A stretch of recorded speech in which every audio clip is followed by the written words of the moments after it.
로마서 7장 21절에서 25절까지 말씀입니다. 이 말씀을 끊어지지 않도록 쭉 읽어야 되니까요. 21절부터 25절까지 걸음 걷는 속도로 말씀 속에 우리가 쑥 빠져들어가서 함께 합독하십시다. 21절부터 25절입니다. 시작. 그러므로 내가 한 법을 깨달았노니 곧 선을 행하기 원하는 나에게 악이 함께 있는 것이로다. 내 속 사람으로는 하나님의 법을 즐거워하되 내 지체 속에서 한 다른 법이 내 마음의 법과 싸워 내 지체 속에 있는 죄의 법으로 나를 사로잡는 것을 보는도다. 오호라, 나는 곤고한 사람이로다. 이 사망의 몸에서 누가 나를 건져내랴. 우리 주 예수 그리스도로 말미암아 하나님께 감사하리로다. 그런즉 내 자신이 마음으로는 하나님의 법을, 육신으로는 죄의 법을 섬기노라. 아멘. 기도합니다. 주님, 우리에게 말씀하옵소서. 예수님 이름으로 기도하옵나이다. 아멘. 저는 요즘 8주 연속해서 기획한 설교를 하고 있습니다. 오늘은 네 번째 시간, 복음의 진수 로마서 산책에서 로마서 7장 21절로 25절 본문으로 해가지고 누가 나를 건져내랴 라는 말씀을 증언하려고 합니다. 이 로마서는 아마 예수 믿는 분들이 조금 교회를 좀 다녔다, 성경을 좀 안다는 사람들마다 최고로 좋아하는 책이 로마서예요. 로마서가 만만한 책 같은 줄 아는데, 로마서는 신학자들, 또 바울 신학을 하신 분들은 굉장히 풀기 어려운 책으로 분류합니다. 그 중에서 로마서 전체 16장 중에서 오늘 함께 살필 로마서 7장은 가장 풀기 어려운 장이에요. 신학자들도 이 7장을 만나면 되게 힘들어해요. 학자들마다 얼마나 의견들이 분분한지 몰라요. 그리고 이 7장 안에 있는 논리를 잘 이렇게 이해를 못하는 분들이 어마어마하게 많습니다.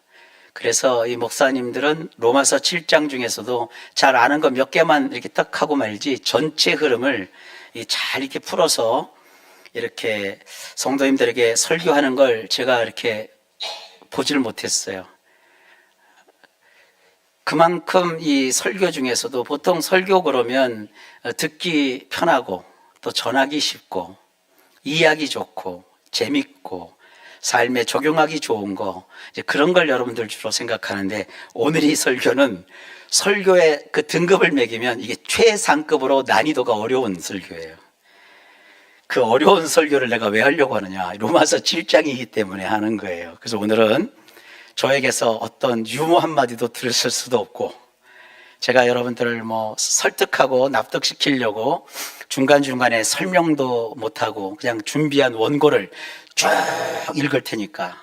그래서 저는 오늘 날씨가 조금 우중충하기를 바랬어요. 왜냐하면 이게 습하잖아요. 비가 좀 오려고 하거나 이슬비가 내리면 우리의 그 논리를 구성하는 이 뇌 뒤쪽 작은 골이 활동을 되게 활발하게 한대요. 그래서 이게 논리력을 갖춘 거를 집중해서 이렇게 잘 생각할 수 있도록 돕는다거든요. 근데 오늘은 어차피 햇빛이 쨍쨍거리고 날씨는 좋으니까, 끝나고 오늘 놀러 가야 되는데, 오늘 맛있는 밥집 가야 되는데, 근데 그 시간만큼이라도 딱 여러분들 잡으셔갖고 오늘은 설교에 좀 집중하셔야 됩니다. 오늘 설교 재밌다 없다 그거 아니에요. 은혜가 된다 안 된다 그게 아니에요. 오늘 이 논리를 잡으셔야 돼요. 설교 속에 흐르는 이 거룩한 논리를 여러분이 탁 잡아서 오늘 여러분의 것도 삼으시면 오늘 정말 좋고 아름다운 시간이 될 겁니다. 자, 이제 준비되셨습니까? 지난 시간 우리는 맹렬한 포도 즙틀 속에서 짓눌려 으깨지는 듯한 환난을 겪을 때 왜 하필 나만 이런 시련을 당해야 하는가라고 절망할 것이 아니라, 그 환난이 토기장이의 손에서 진흙 속에 있는 불순물 때문에 한번 팍 하고 터져버린 토기에 불과하다는 사실을 배웠습니다. 그리고 결코 우리를 포기하지 않으시는 토기장이 하나님께서 다시 우리를 빚으셔서 마침내 걸작품으로 완성하신다는 것도 알았습니다. 이것이 바로 환난 중에도 우리를 끝까지 붙드시고 포기하지 않으시는 하나님의 놀라운 은혜입니다. 그렇다면 이제 구원받은 우리의 현실에는 찬양과 승리만 가득해야 할 것 같습니다. 그러나 사도 바울은 로마서 7장에 들어서면서 분위기를 확 바꿔버려요. 인류 역사상 가장 처절한 탄식을 터뜨립니다. 오호라, 나는 곤고한 사람이로다.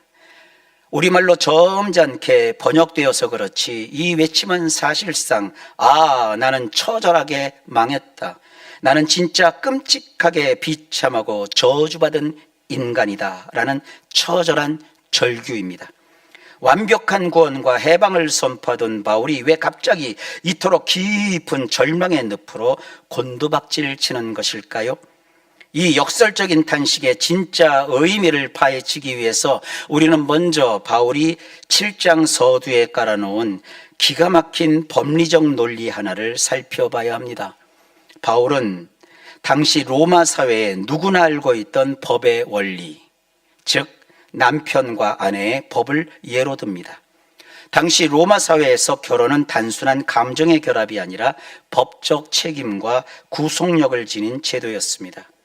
바울 시대에는 아내가 친정의 법적 지위를 유지하는 시네 마누라는 혼인이 널리 퍼져 있었지만 그럼에도 혼인관계 자체는 배우자가 살아있는 동안에 법적으로 유효한 결속으로 유지되었습니다.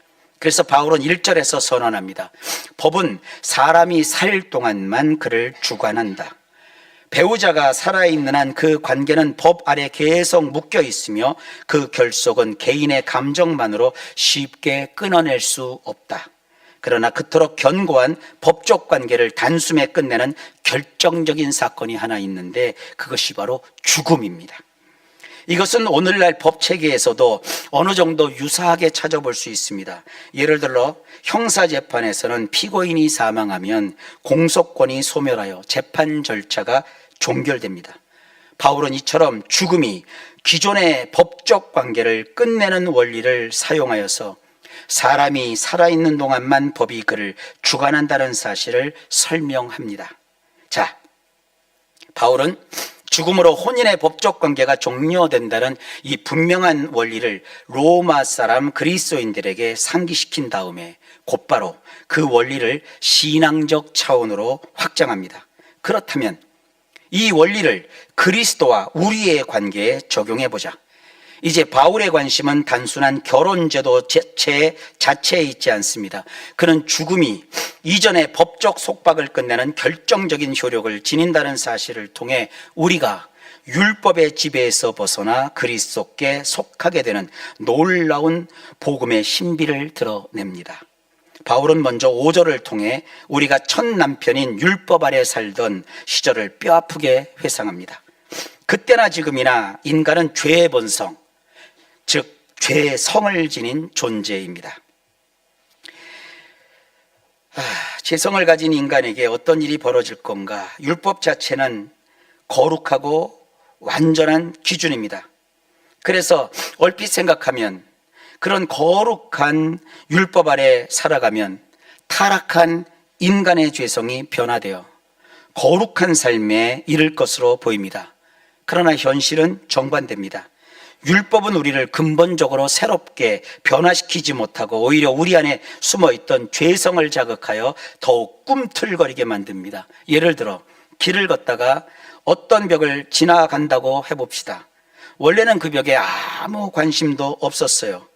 그런데 거기에 페인트 칠 주의, 절대 만지지 마시오라는 편말이 붙어있는 순간 이상하게도 손가락으로 한번 만져보고 싶은 충동이 올라옵니다. 정말 페인트가 묻어나는지 확인하고 싶어집니다. 율법 자체는 하지 말라라고 알려주는 거룩한 선한 안내판입니다. 그러나 그 완전한 명령이 우리 안에 타락한 죄성을 건드리는 순간 죄가 갑자기 우리 안에서 살아 움직이기 시작합니다. 율법이라는 남편 아래서 아무리 애써 살아봐도 결국 금지된 페인트를 만지고 싶어 하듯 죄를 향한 욕망이 되살아납니다. 그리고 죄의 싹은 사망이기에 율법으로 말미암아 드러난 죄는 결국 우리를 사망으로 끌고 갑니다. 이것이 바로 바울이 로마서 7장에서 적나라하게 드러내는 인간의 처지입니다. 우리는 율법의 관활 아래에 놓여 있고 죄의 적용은 우리 몸을 도구 삼아 끊임없이 활동하며 그 마지막은 결국 사망으로 향합니다. 율법과 죄와 사망이 서로 맞물린 이 숨막히는 삼각 감옥 구조 속에 인간은 빠져서 스스로 빠져나올 수 없는 비참한 죄수로 살아갈 수밖에 없습니다. 그렇다면 이 절망의 감옥에서 어떻게 해방이 찾아옵니까? 바울은 4절에서 십자가의 놀라운 역설을 선포합니다. 그러므로 형제들아, 너희도 그리스도의 몸으로 말미암아 율법에 대하여 죽임을 당하였으니. 십자가의 그리스도를 보십시오. 그분은 왜 죽으셨습니까? 율법이 죄인에게 선언하는 저주와 사망의 형벌을 친히 담당하시기 위해서 죽으신 겁니다. 그리고 그리스도께서 죽으실 때에 우리 또한 그분과 연합하여 함께 죽임을 당했습니다. 로마서 7장 전반부에서 바울은 두 측면의 죽음을 강조합니다. 2절에서는 첫 남편인 율법의 죽음을, 그리고 4절에서는 율법에 대하여 죽임을 당한 우리의 죽음을 말합니다. 먼저 남편인 율법의 죽음을 통해 우리는 그 율법의 관할권에서 벗어나 다른 이에게 속할 자유를 얻게 되었습니다. 바울은 3절에서 이를 설명하며 더 이상 이전의 법적 결속 아래 있지 않음을 보여줍니다. 그러나 4절의 죽음은 단순한 소멸이나 관계의 종료만을 뜻하지 않습니다. 그리스도의 몸으로 말미암아 율법에 대하여 죽임을 당하였으니, 여기서 바울은 매우 특별한 죽음을 의미합니다. 아주 특별한 죽음을 말합니다. 우리는 홀로 죽은 것이 아니라 그리스도의 몸을 통하여 율법에 대하여 죽임을 당했다. 그동안 우리는 율법과 결합된 상태로 그 관할 아래 있었고 율법의 요구와 정죄에서 벗어날 수 없었습니다. 그러나 그리스도께서 십자가에서 자기 몸을 내어주심으로 율법과 우리 사이를 묶고 있던 옛 관계는 완전히 끊어졌습니다. 이전 남편에게 속해 있던 존재가 예수님과 연합하여 죽은 그 죽음을 통하여 이런 놀라운 일이 새로 발생했습니다. 무슨 일이 발생했나요? 바울은 갈라디아서 2장 19절로 20절에 이렇게 말합니다. 내가 율법으로 말미암아 율법에 대하여 죽었나니 이는 하나님에 대하여 살려 함이라. 내가 그리스도와 함께 십자가에 못 박혔나니 그런즉 이제는 내가 사는 것이 아니요 오직 내 안에 그리스도께서 사시는 것이라. 이제 내가 육체 가운데 사는 것은 나를 사랑하사 나를 위하여 자기 자신을 버리신 하나님의 아들을 믿는 믿음 안에서 사는 것이라. 그렇습니다. 죽은 것은 율법만이 아닙니다. 율법과의 관계 안에 있던 나 또한 함께 죽었습니다. 왜입니까? 그것은 이제 하나님에 대하여 살기 위함입니다. 그렇다면 우리는 어떻게 율법에 대하여 죽을 수 있었을까요? 바로 내가 그리스도와 함께 십자가에 못 박혀 죽었기 때문입니다. 주님의 십자가에서 예수님만 죽으신 것이 아닙니다. 나 역시 예수님과 함께 십자가에서 죽었습니다. 그러므로 이제는 내가 사는 것이 아니라 오직 내 안에 그리스도께서 사시는 것이라. 한마디로 우리의 죽음은 단순한 종말이 아니라 그리스도와 함께 십자가에서 죽은 연합의 죽음이라는 참으로 특별한 의미를 지닙니다. 이제 다시 로마서 7장 4절로 돌아가 봅시다. 성경은 이 특별한 죽음의 목적을 분명히 밝힙니다. 이는 다른 이, 곧 죽은 자 가운데서 살아나신 이에게 가서 우리가 하나님을 위하여 열매를 맺게 하려 함이라. 여기서 바울은 그리스도를 다른 이라고 표현합니다. 원래 의미를 보면 이 다르다는 말은 단순히 대상이 바뀌었다는 정도로 뜻하지 않습니다. 이전 남편인 율법과는 본질과 성품과 차원이 전혀 다른 존재라는 의미를 담고 있습니다. 바로 그 질적으로 완전히 다른 새 남편이 예수 그리스도라는 겁니다. 첫 남편인 율법에게서 완전히 벗어나 자유인이 된 우리는 이제 죽은 자 가운데서 살아나신 예수님께로 가게 되었다고 합니다. 여기서 가다라고 번역한 헬라어 기노마이라는 단어는 단순한 이동을 넘어서 태어나다, 새롭게 되다, 결혼하다, 결합하다, 변화되다라는 역동적인 의미를 품고 있는 단어입니다. 정리하자면 우리는 우리를 얽매었던 첫 남편인 율법과 사별로 완전히 자유를 얻었고, 우리를 대신하여 죽으시고 부활하신 차원이 다르신 분, 곧 그리스도와 새롭게 결합하게 되었습니다. 그리스도와 연합한 우리는 이미 율법에 대하여 죽었으므로 더 이상 율법의 요구에 끌려다니거나 정죄 아래 얽매일 필요가 없습니다. 이제 우리는 오직 하나님을 위하여 열매 맺는 삶을 살아가면 됩니다. 여기서 열매라고 번역한 이 표현도 참 기가 막힌 뜻을 갖고 있어요. 생명력이 넘쳐 풍성하게 결실한다, 그런 의미가 담겨 있는 단어입니다. 십자가에서 죽으시고 부활하신 예수님과 연합한 우리는 더 이상 율법 아래 눌려 사는 존재가 아닙니다. 하나님과의 놀랍고 풍성한 생명의 관계 안으로 들어갔습니다. 우리는 우리를 붙들고 있던 죽은 율법, 차갑게 식어버린 시체와도 같은 율법을 이미 떠났습니다. 그리고 무덤을 깨뜨리고 부활하신 생명으로 충만한 새 남편 예수 그리스도에게 속하게 되었습니다. 이제 우리는 하나님을 위하여 생명의 열매를 풍성히 맺는 참으로 영광스럽고 복된 인생이 된 것입니다. 자, 이제 우리의 법적 신분은 완전히 새 남편이신 그리스도께로 옮겨졌습니다. 첫 남편인 율법의 사망 감옥은 산산이 무너졌습니다. 그렇다면 우리의 삶은 언제나 은혜와 평안으로 가득해야 하지 않겠습니까? 그런데 바로 여기서부터 바울의 깊은 탄식이 시작됩니다. 분명 우리의 신분은 완전히 해방되었습니다. 그러나 문제는 여전히 우리 안에 남아있는 이 죄성, 그 타락한 육신입니다. 예수 그리스도를 믿고 거듭나는 순간 우리는 하나님의 자녀가 되었습니다. 율법의 정죄에서 벗어난 참된 자유인이 되었고, 그리스도와 연합함으로 하나님의 영광을 위해 열매 맺는 새 사람이 되었습니다. 하지만 동시에 우리 안에는 여전히 죄로 기울어지는 옛 본성이 남아 있습니다. 이 죄성은 끈질기게 우리를 죄의 방향으로 끌어당기며 우리의 삶을 날마다 영적 전쟁의 한복판으로 몰아넣습니다.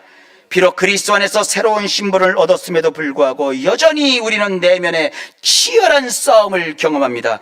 왜 이런 일이 일어날까요? 그 이유를 로마서 7장 14절에 밝힙니다. 나는 육신에 속하여 죄 아래에 팔렸도다. 문제는 내가 여전히 육신에 속한 존재라는 데 있습니다. 여기서 육신이란 단순히 몸을 뜻하는 말이 아닙니다. 타락한 이후 연약하고 죄성에 물든 인간 본성을 가리킵니다. 다시 말해, 내가 이 몸을 입고 세상 속에서 먹고 일하며 살아가는 동안 완전히 벗어날 수 없는 죄의 영향력 아래 놓여 있다는 뜻입니다. 그래서 우리는 여전히 죄의 그 끈적한 유혹과 압박 속에서 살아가게 됩니다. 여기서 죄 아래 팔렸다는 표현이 다소 거칠게 느껴질 수 있습니다. 그러나 이 말은 옛시대의 노예의 시장에서 사람을 사고 팔던 모습을 배경으로 합니다. 본래 아담과 하와는 하나님께 속한 존재였지만 죄를 범함으로 죄 아래 팔려 죄의 지배 속으로 들어가고 말았습니다. 성경은 이 비참한 상태를 팔렸다는 말로 묘사합니다. 예수님께서도 분명히 말씀하셨어요. 죄를 범하는 자마다 죄의 종이라. 그렇다고 바울이 율법 자체를 악하거나 쓸모없는 것으로 말하고 있는 것은 결코 아닙니다. 오히려 디모데전서 1장 8절은 율법은 사람이 그것을 적법하게 쓰면 선한 것이라고 말합니다. 또한 본문인 로마서 7장 14절 역시 우리가 율법은 신령한 줄 알거니와 라고 선언합니다. 율법 자체에는 문제가 없습니다. 율법은 아무런 그 죄가 없습니다. 문제는 거룩하고 그 신령한 율법이 여전히 죄의 흔적을 품고 있는 육신에 속한 나를 만날 때 발생한다는 것입니다. 율법의 빛이 내 안에 비춰질수록 내 속에 도사리고 숨어있던 죄성은 더욱더 선명하게 드러납니다. 마치 악한 노예상이 다시 나타나 나를 죄 아래 끌고 가려는 것처럼 죄는 끊임없이 나를 사로잡으려고 합니다. 그래서 머리로는 선을 원하면서도 실제 삶에서는 내가 미워하는 악을 행하게 되는 모순이 나타난다고 15절에서 말씀하고 있습니다. 이것은 단순히 의지력이 약해서 생기는 문제가 아닙니다. 내 안에 불법 점거하고 있는 죄가 여전히 나를 지배하려 들기 때문입니다. 비록 우리는 그리스도 안에서 첫 남편인 율법의 지배에서 벗어났지만 몸 깊숙이 남아있는 옛 죄의 습성과 노예 근성은 여전히 우리를 붙들려고 합니다. 바로 이 모순 앞에서 우리는 내가 얼마나 연약하고 비참한 죄인인 것을 뼈아프게 깨닫게 되는 것입니다. 바울은 이제 우리 내면에서 벌어지는 치열한 전투를 마치 현미경으로 들여다보듯 세밀하게 분석하여 보여줍니다. 그는 우리 안에서 작동하는 놀라운 하나의 법칙을 발견했다고 고백합니다. 21절이에요. 그러므로 내가 한 법을 깨달았노니 곧 선을 행하기 원하는 나에게 악이 함께 있는 것이로다. 선을 행하기 원하는 나에게 악이 함께 따라붙는다는 이 법칙, 그걸 발견했대요. 여기서 이 함께 있다는 말은 단순히 옆에 존재한다는 뜻이 아닙니다. 마치 몸에 달라붙어 있는 껌딱지처럼 떨어지지 않고 집요하게 붙어 있는 상태를 가리킵니다. 선을 향하여 나가려는 마음에 악이 끈질기게 달라붙어 있다는 것, 그것이 바로 바울이 말하는 법칙입니다. 이것은 어쩌다 한번 나타나는 예외적인 현상이 아닙니다. 마치 물체가 위에서 아래로 떨어지는 중력의 법칙처럼 모든 인간 안에서 반복적으로 작동하는 보편적이고 필연적인 원리라는 것이에요. 우리의 선조들이 이런 속담을 쓰고 있어요. 좋은 일에는 마가 낀다. 이건 역시 바울이 발견한 인간 내면의 현실과 어느 정도 맞닿아 있습니다. 그래서 나타나는 처절한 갈등이 22절과 23절입니다. 내 속 사람으로는 하나님의 법을 즐거워하되 내 지체 속에 한 다른 법이 내 마음의 법과 싸워 내 지체 속에 있는 죄의 법으로 나를 사로잡는 것을 보는도다. 예수 그리스도를 믿고 거듭난 우리의 속 사람은 분명히 하나님의 법을 기뻐합니다. 칭의를 통해 의롭다 하심을 받은 우리는 하나님의 뜻을 따라 살기를 진심으로 원합니다. 그러나 동시에 우리 안에는 다른 법이 여전히 활동하고 있습니다. 법적으로는 이미 해방되었지만 우리가 입고 살아가는 현실의 육신에는 과거의 죄의 습성과 노예 근성이 아직 깊이 남아 있습니다. 여기서 다른 법이라고 할 때 이 다른이라는 말은 단순한 차이를 뜻하지 않습니다. 물과 기름처럼 본질적으로 섞일 수 없는 이질적인 상태를 의미합니다. 예수 그리스도를 믿고 거듭난 우리는 하나님의 법을 기뻐하며 사랑하고 선하게 살기를 진심으로 원합니다. 그런데 바로 그 거룩한 마음 곁에 전혀 다른 성질의 법이 달라붙어 우리 내면에서 끊임없이 전쟁을 일으킨다는 거예요. 새롭게 태어난 우리의 속사람은 진심으로 하나님을 원합니다. 오늘부터는 가족에게 좀 더 따뜻하게 말해야지라고 굳게 다짐합니다. 그러나 현실에 자극이 밀려오는 순간 그 결심은 너무도 쉽게 무너져 내립니다. 어느새 입에서는 날카로운 짜증과 상처 주는 말이 퍽 하고 튀어나옵니다. 이것이 바로 내 지체 속에 한 다른 법이 여전히 꿈틀거리고 있다는 증거입니다. 더 놀라운 것은 내가 먼저 그 악한 법과 싸움을 시작하는 것이 아니라는 점입니다. 오히려 그 다른 법이 먼저 선을 행하려는 내 마음의 법을 공격해 옵니다. 그리고 그 세력이 얼마나 집요한지 마침내 내 마음을 꺾어버리고 나를 다시 죄의 법 아래 사로잡아 버립니다. 선을 원하던 나를 억누르고 포승줄로 꽁꽁 묶어 다시 죄의 감옥으로 끌고 가는 것과 같습니다. 우리는 쉽게 이렇게 생각할 수 있습니다. 그렇다면 내 안에 그 악한 법만 떼어내면 되지 않는가? 그러나 문제는 선과 악이 껌딱지처럼 달락 붙어 있는 거예요. 인간 안에서 작동하고 있는 정말로 피할 수 없는 법칙이라는 데 문제가 있습니다. 마음을 그래서 다잡고 금식을 하고 자신을 혹독하게 단련한다고 해서 이 문제가 해결되지 않습니다. 인간의 힘만으로는 내 안의 악을 완전히 떼어내 제거할 수 없습니다. 바로 이런 처절한 무력 압박감 끝에 바울이 마침내 절규하듯 외치는 거예요. 오라, 나는 곤고한 사람이로다. 이 사망의 몸에서 누가 나를 건져내랴? 바울은 자신을 곤고한 사람이라고 불러요. 그리고 자신을 이 사망의 몸에서 건져낼 구원자를 애타게 찾습니다. 여기서 이 대목은 고대 로마 시대에 전해 내려오는 잔혹한 사형, 형벌 이야기를 떠올리게 됩니다. 물론 이 내용은 모든 학자가 인정하는 확정된 역사적 사실은 아닐 수 있습니다. 어떤 기록에서는 그렇지만 산 사람의 몸에 사형을 시킬 때 죽은 시체를 가져다 쇠사슬로 꽁꽁 묶어가지고 그 사형수를 독방에 가둬 놓는다는 그런 사형제도가 로마 시대에 있었대요. 한번 생각해 보세요. 살아있는 몸에 이미 썩어가고 있는 시체가 단단히 묶여 떨어지지 않는다면 어떤 일이 벌어지겠습니까? 시간이 흐를수록 부패와 악취가 스며들고 그 죽음의 기운은 살아있는 사람의 몸까지 잠식해 들어갑니다. 피부는 짓무르고 감염은 더 퍼져가며 결국 죽음이 산 사람의 생명을 서서히 갉아먹게 됩니다. 더 절망적인 사실은 그것을 자기 힘으로 떼어낼 수 없다는 점입니다. 스스로 벗어날 수도 없고 끌어낼 수도 없고 거기서 도망칠 수도 없습니다. 바울은 바로 이런 모습으로 인간의 현실을 묘사합니다. 그에게 죽음은 아직 오지 않은 먼 미래가 아닙니다. 이미 지금 내 삶에 달라붙어 있는 시체처럼 나를 무너뜨리고 있는 끔찍한 현재입니다. 그래서 바울이 피를 토하듯 절규하는 거예요. 오라, 나는 곤고한 사람이로다. 누가 이 사망의 몸에서 나를 건져내랴. 이 외침은 결코 과장된 문학적 수사가 아닙니다. 죄와 사망의 권세 아래 묶여있는 인간이라면 누구나 토해낼 수밖에 없는 가장 정직한 절규입니다. 우리는 죄를 얼마나 가볍게 여깁니까? 바울의 질문은 내가 어떻게 하면 스스로 이 문제를 극복할 수 있는가가 아닙니다.